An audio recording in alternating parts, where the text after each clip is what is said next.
Hello everyone. आज हम remote sensing का जो लैंड यूज़ और लैंड कवर में रोल है वो पढ़ेंगे। Remote sensing plays a crucial role in identifying, mapping, monitoring and analyzing change in land use and land cover। तो जो इसका मतलब है कि रिमोट सेंसिंग है वो एक इम्पॉर्टेंट रोल प्ले करती है, अ, जो कि लैंड यूज़ और लैंड कवर में क्या क्या चेंज आया है उनकी आइडेंटिफाई, मैपिंग और उनको मॉनिटर करने में हेल्पफुल होती है। तो जो लैंड यूज़ होता है, how human use the land. Land use का मतलब होता है कि जो ह्यूमन की इंटरेक्शन है वो लैंड के साथ क्या है, मतलब वो कैसे उसको यूज़ करता है। फॉर एग्जांपल वो एग्रीकल्चर में यूज़ करता है, और road construction, house formation, settlement, इनके लिए यूज़ करता है, तो वो लैंड यूज़ के अंदर आता है। और जो हमारे लैंड कवर में आता है, जो नेचुरल फिजिकल फीचर्स हो गए, जैसे रिवर होगी, लेक्स हो गए, माउंटेन हो गए, ये चीज़ें हैं हमारे फिजिकल फीचर्स के अंदर आता है और ये लैंड कवर के अंदर इंक्लूड होता है। नेक्स्ट आता है introduction. Land use and land cover mapping is essential for urban planning, agriculture, forestry, environmental management and climate study। जो लैंड यूज़ और लैंड कवर मैपिंग है वो हमारे लिए एक एसेंशियल है, मतलब बहुत इम्पॉर्टेंट है। क्यों? क्योंकि उसी की हेल्प से हम urban planning, agriculture, forestry, environment management and climate study कर सकते हैं। Remote sensing provide synoptic, repetitive and multispectral data. तो जो रिमोट सेंसिंग है उसका क्या रोल है इसमें, ये एक सिनॉप्टिक डाटा प्रोवाइड कराता है। सिनॉप्टिक मतलब कंपैरिजन। तो जो हम मतलब कि आज की जो सैटेलाइट इमेज है और पहले की जो सैटेलाइट इमेज है उनको कंपेयर करके हम एक आइडिया लगा सकते हैं कोई भी चीज़ का, उसमें वो कितनी बड़ी है और वो कितनी कम हुई है। फॉर एग्जांपल फॉरेस्ट कवर, हमें अगर फॉरेस्ट कवर पता लगाना है तो हम पहले की इमेज उठा लेंगे, सैटेलाइट इमेज और प्रेजेंट सिनारियो की। तो इनको हम कंपेयर करके पता लगा सकते हैं कि फॉरेस्ट कवर बड़ा है या कम हुआ है। रिपीटेटिव, जो हमें इंफॉर्मेशन प्रोवाइड कराती है। और मल्टी स्पेक्ट्रल डाटा होता है कि जो डिफरेंट इलेक्ट्रोमैग्नेटिक स्पेक्ट्रम के रीजन है उन सबको इन्वॉल्व करके जो हमें इंफॉर्मेशन प्रोवाइड कराई जाती है, which makes it easier to observe earth. तो इसकी वजह से क्या होता है कि हम इजीली ऑब्जर्व कर सकते हैं अर्थ सरफेस को, और एक एक्यूरेसी के साथ and at different time interval पे भी कर सकते हैं। कि हम जैसे कि कोई भी मतलब कि किसी भी ईयर का उठा के हम किसी भी ईयर के साथ है उसको मेजर करके या कंपेयर करके उसका पता लगा सकते हैं। नेक्स्ट जो आता है, इसके सोर्सेज क्या है। Sources of land use land cover information, मतलब ये इंफॉर्मेशन है लैंड यूज और लैंड कवर की, वो हमें कैसे मिलती है। इसके दो सोर्सेज है, conventional source, second one remote sensing based sources. सबसे पहले हम पढ़ेंगे conventional sources. Conventional sources, these are traditional non-satellite method used before the development of modern remote sensing। मतलब कि एक नॉन सैटेलाइट मेथड है और ये ट्रेडिशनल है, और इनके जो डेवलप, ये जो मॉडर्न रिमोट सेंसिंग के पहले यूज़ किए जाते थे। अब तो सैटेलाइट का यूज़ करते हैं हम, पहले ये चीज़ें यूज़ करी जाती थी। सबसे पहले आता है topographical map prepared by national mapping agency. तो नेशनल मैपिंग एजेंसी है वो बनाती है। फॉर एक एग्जांपल ले सकते हैं हम सर्वे ऑफ इंडिया का के जो मैप्स है उनमें क्या क्या दिखाया जाता है, relief, drainage, settlement, forest, road etcetera, ये दिखाए जाते हैं। तो इन मैप्स को हम एक बेस मैप के लिए यूज़ कर सकते हैं लैंड यूज़ और लैंड कवर को इंटरप्रेट करने के लिए। नेक्स्ट आती है हमारी aerial photographs captured from aircraft. Aircraft से करे जाते हैं और ये एक डिटेल्ड हमें इंफॉर्मेशन प्रोवाइड कराते हैं, लार्ज स्केल इमेज देते हैं, useful for urban planning, forestry, agriculture mapping, इन सब में हम इनका यूज़ कर सकते हैं। नेक्स्ट आते हैं हमारे कैडेस्ट्रल रिवेन्यू रिकॉर्ड्स। ये जो हमारी गवर्नमेंट या फिर विलेज डिस्ट्रिक्ट अथॉरिटीज़ है वो प्रिपेयर करती है। इसके अंदर हम देखते हैं land ownership, land parcel, agriculture land types, crop pattern, ये सब चीज़ें हम इसके अंदर इन रिकॉर्ड्स के अंदर हम देखते हैं। नेक्स्ट जो हमारा पॉइंट आता है फील्ड सर्वे। फील्ड सर्वे में होता है direct observation on the ground, हम डायरेक्ट जाके ऑब्जर्व करते हैं। Verification of land use classes, GPS based location data, crop and vegetation identification, मतलब फील्ड में जाके हम कोई भी क्रॉप और वेजिटेशन को आइडेंटिफाई देखे उनको, वो चीज़ इसके अंदर इंक्लूड करी जाती है। नेक्स्ट है सेंसस एंड स्टेटिस्टिकल डाटा। इसके अंदर होता है कि फ्रॉम गवर्नमेंट सोर्सेज, गवर्नमेंट के सोर्सेज होते हैं, जो सेंसस ऑफ इंडिया हो गया, एग्रीकल्चर स्टैटिस्टिक्स हो गया, फॉरेस्ट डिपार्टमेंट रिपोर्ट होगी। तो जो हमारी सेंसस ऑफ इंडिया से हम डेंसिटी का पता लगा सकते हैं, पॉपुलेशन डेंसिटी का। और एग्रीकल्चर स्टैटिस्टिक्स होगी, जैसे कि हम एग्रीकल्चर से रिलेटेड इरिगेशन कितनी चाहिए होगी पर्टिकुलर एरिया में, क्रॉप की यील्ड कितनी हुई है, कौन सी जगह पे कौन सी क्रॉप है, उसका पता हम इसके अंदर लगा सकते हैं। नेक्स्ट है फॉरेस्ट डिपार्टमेंट रिपोर्ट से भी हमें बहुत कुछ पता लगता है कि जो हमारा प्रीवियस डाटा क्या था फॉरेस्ट के बढ़ने में, और अब का डाटा क्या है, कितने कौन से टाइप के ट्रीज वगैरह हैं, पहले कौन से थे, ये सब हमें फॉरेस्ट डिपार्टमेंट रिपोर्ट से पता लग जाता है। तो ये क्या प्रोवाइड कराते हैं हमें, population density, occupational pattern, land use statistics provide कराते हैं।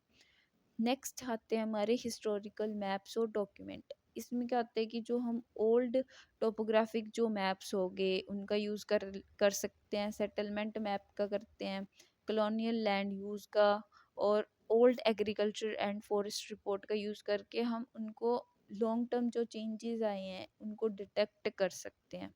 फॉर एग्जांपल हम रिवर का ले लेते हैं, कोई रिवर की है, उसको कोई टोपोग्राफिकल मैप्स या बनाया हुआ हो, उसके पाथ का, पहले उसका पाथ कैचमेंट एरिया इतना था, अब इतना बढ़ गया है, और वहाँ पे मतलब कि कोई सेटलमेंट बस गई है, तो हम उनको अवेयर कर सकते हैं कि जो रिवर है वो अपना पाथ कभी भी मतलब छोड़ती नहीं है, वो वहाँ से वापस फ्लो कर सकती है। तो ये लॉन्ग टर्म चेंज को डिटेक्ट करने में और एक जो फ्लड जैसी सिचुएशन में लोगों की डेथ वगैरह ना हो, तो हम इनको भी कंट्रोल कर सकते हैं इसकी हेल्प से। नेक्स्ट जो हमारा आता है, नेक्स्ट सोर्स आते हैं हमारे remote sensing based sources of land use, land cover information gain करने के। These sources use satellite or airborne sensors to collect information about Earth। जो एयरबोर्न सेंसर हो गए, सैटेलाइट हो गए, उनका यूज़ करके हम अर्थ सरफेस की इंफॉर्मेशन लेते हैं। सबसे पहले आता है सैटेलाइट इमेजरी। इसके अंदर जो ऑप्टिकल सेंसर्स होते हैं, जो जिन सैटेलाइट के अंदर, वो दी सोर्सेज यूज सैटेलाइट और airborne sensor to collect information about earth surface. मतलब कि सेंसर या फिर एयरबोर्न सेंसर या सैटेलाइट का यूज़ करके हम इंफॉर्मेशन कलेक्ट करते हैं। Satellite imagery example Cartosat, Landsat series, Sentinel two MODIS, Resourcesat 2 लिस।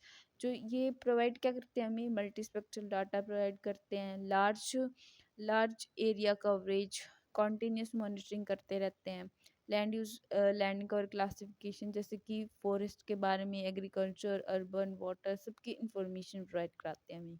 नेक्स्ट आता है radar, microwave data, active sensors होते हैं इनमें, sentinel van 1 SAR reset.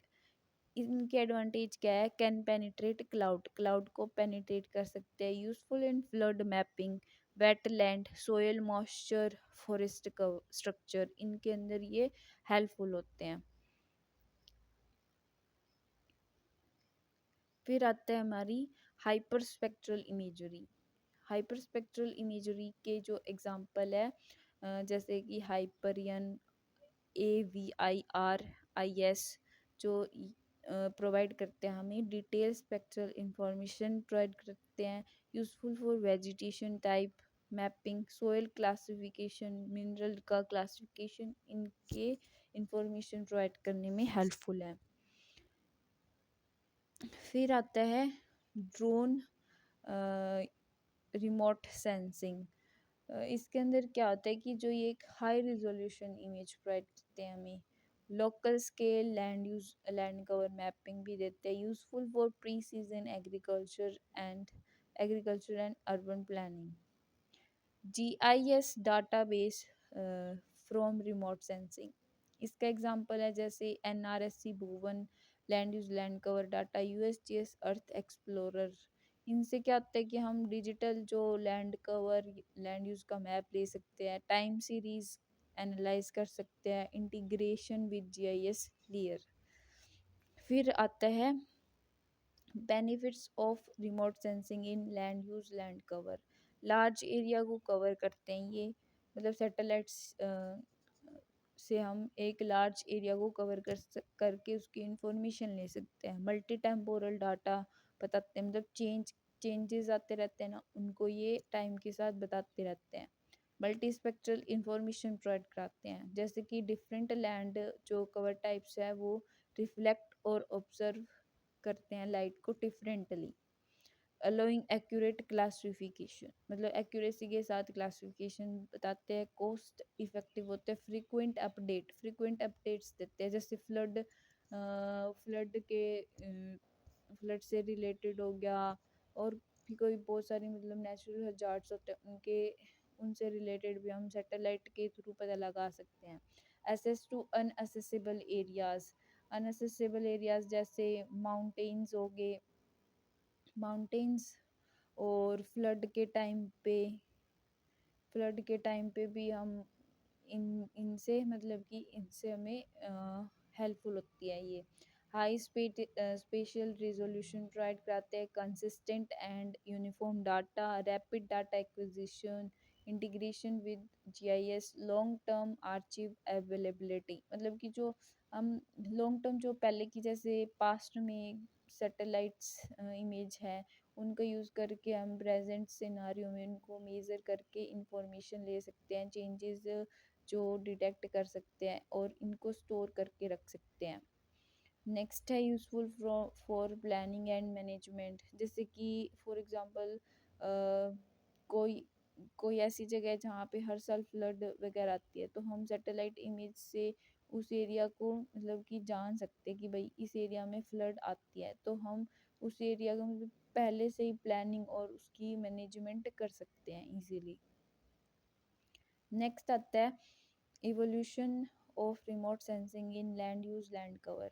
Pre 1960 aerial photography, land use में एरियल फोटोग्राफी का यूज़ होता था। Land use mapping done using aircraft से फ़ोटो लेके की जाती थी। मैनुअल इंटरप्रिटेशन देता था, लिमिटेड एक्यूरेसी होती थी।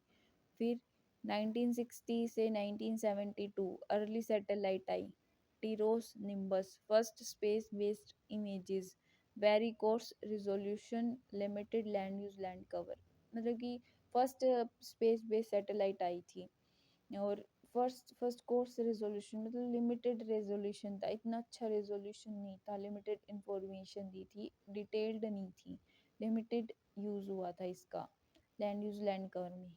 फिर आती है 1972 में Landsat 1, start of modern remote sensing. इसके बाद मॉडर्न रिमोट सेंसिंग का की शुरुआत हुई। Multi spectral image enabled global land use land cover mapping, मतलब मल्टी स्पेक्ट्रल इमेजेस प्रोवाइड कराई गई जिससे हम globally land use land cover की मैपिंग कर पाए। 1982 एंड 2000 बेटर सेंसर्स आए, जैसे TM स्पोर्ट IRS। इनसे क्या हुआ कि जो हमें हाई रिजोल्यूशन जो इमेज मिलने लगी up to 30 metre, improved mapping of forest agriculture urban areas. फिर आता है 2000 से लेके 2010 तक हाई रिजोल्यूशन ईरा, जो सैटेलाइट जो हाई जैसे QuickBird MODIS IKONOS, detailed land use land cover mapping, global land cover data set, detailed mapping provide कराई थी इसने। 2010 से प्रेजेंट तक सेंटिनल SAR ड्रोन AI इससे हमें 10 मीटर फ्री डाटा मिलता है। Radar imaging in all weather, मतलब कि कोई भी वेदर हो, बारिश हो, फ्लड हो, कुछ भी हो, तो ये हमें इमेज प्रोवाइड कराती है। फिर है drone based high resolution mapping, AI, artificial intelligence and GIS integration for automated land use, land cover classification, मतलब ऑटोमेटेड जो हमें क्लासिफिकेशन मिल गया जब हमने GIS और आर्टिफिशियल इंटेलिजेंस को इंटीग्रेट किया। फिर नेक्स्ट आता है, इसमें इंडिसेस यूज़ होते हैं। पहला आता है NDVI। NDVI stand for normalized difference vegetation index. इसमें हम वेजिटेशन को जो है डिटेक्ट करते हैं। फिर उसके अंदर आता है, इसके बाद में आता है NDBI, normalized difference build up index. Build up area है उनके बारे में पता पता चलता है। फिर आता है NDWI, वाटर बॉडीज। इसमें क्या होता है, ग्रीन और नियर इंफ्रारेड बैंड्स हैं, उनके थ्रू हम जो वाटर बॉडीज है उनको डिटेक्ट करते हैं। इसका जो it stand for normalize difference water index. फिर आती है SAVI, soil adjusted vegetation index, vegetation in semi arid region. मतलब कि इसमें क्या है, सोयल एडजस्टेड वेजिटेशन इंडेक्स। इसमें क्या होता है कि सोयल की ब्राइटनेस को कम करके सेमी एरिड एरिया में ये वेजिटेशन को शो करता है। फिर आता है modified normalized difference water index. इसमें होता है वाटर फीचर इन्हेंसमेंट की डिटेक्शन होती है। फिर हमारे इसके अंदर land degradation and mining monitoring में भी हेल्पफुल होता है। डेजर्टिफिकेशन डिटेक्शन, मतलब डेजर्ट है वो कितना बड़ा है उसके बारे में हमें पता चलता है। माइनिंग एक्सपेंशन और ट्रैकिंग, भाई माइनिंग एक्टिविटी है वो कितनी एक्सपेंड हुई है, कितनी इलीगल जो माइनिंग एक्टिविटीज़ है वो चल रही है, उनका भी पता लगता है। लैंडस्केप रिहेबिलिटेशन का भी पता, मतलब हम मॉनिटर कर सकते हैं। फिर आता है change detection techniques as a planning tool, help detect land use changes, urban growth monitoring, environment management में भी हेल्प करता है। डिजास्टर असेसमेंट जैसे फ्लड, सुनामी वगैरह, इनके असेसमेंट के लिए हेल्पफुल है। एग्रीकल्चरल प्लानिंग के लिए भी हेल्पफुल है। Water resource management, forest management के लिए, जैसे कि हम पीछे की इमेज लेके और प्रेजेंट तक की इमेज लेके उनको मर्ज करके सैटेलाइट या फिर उनको कंपेयर करके हम पता लगा सकते हैं कि कितना डिक्रीज हुआ है, कितना इंक्रीज हुआ है, उसके हिसाब से हम पॉलिसी बना सकते हैं फॉरेस्ट से related. Monitoring illegal activities, support decision making in GIS। फिर इसका जो कंक्लूजन है, report remote sensing is a powerful, reliable and efficient tool for land use and land cover studies. मतलब रिमोट सेंसिंग एक पावरफुल और reliable और एक efficient tool है जो कि लैंड यूज और लैंड कवर की स्टडी में यूज़ किया जाता है। Its ability to provide timely multi spectral and large coverage data makes it essential for urban planning, agriculture. तो इसकी जो टाइमली जो ये इंफॉर्मेशन प्रोवाइड कराता है, मल्टी स्पेक्ट्रल और लार्ज एरिया को कवर करता है, जो कि एसेंशियल है अर्बन प्लानिंग के लिए, एग्रीकल्चर के लिए, फॉरेस्ट्री के लिए और वाटर मैनेजमेंट के लिए। तो जो है रिमोट सेंसिंग है वो एक बहुत इम्पोर्टेंट जो एक रोल है या पार्ट है लैंड यूज़ और लैंड कवर के अंदर। बेसिकली जो लैंड यूज़ होता है, ह्यूमन बींग्स कैसे यूज़ करते हैं लैंड को for agriculture, for their livelihood, like road construction, house और सेटलमेंट फॉर्मेशन के अंदर। तो ये होता है। और जो हमारा लैंड कवर आता है उसके अंदर होता है कि नेचुरल जो हमारे फिजिकल फीचर्स हैं, इसमें होता है कि जो नेचुरली जो कंस्ट्रक्ट हुए हैं, जैसे कि माउंटेन्स हो गए और रिवर्स होगी, लेक्स हो गए, इनके बारे में होता है। तो हमारा आज का टॉपिक है वो यहीं पे ख़त्म होता है। आई होप कि आपको ये हेल्पफुल लगी होगी ये वीडियो। अगर आपको समझ आया हो तो चैनल को सब्सक्राइब करें, वीडियो को लाइक करें, शेयर करें, कमेंट करें और थैंक यू फॉर वॉचिंग।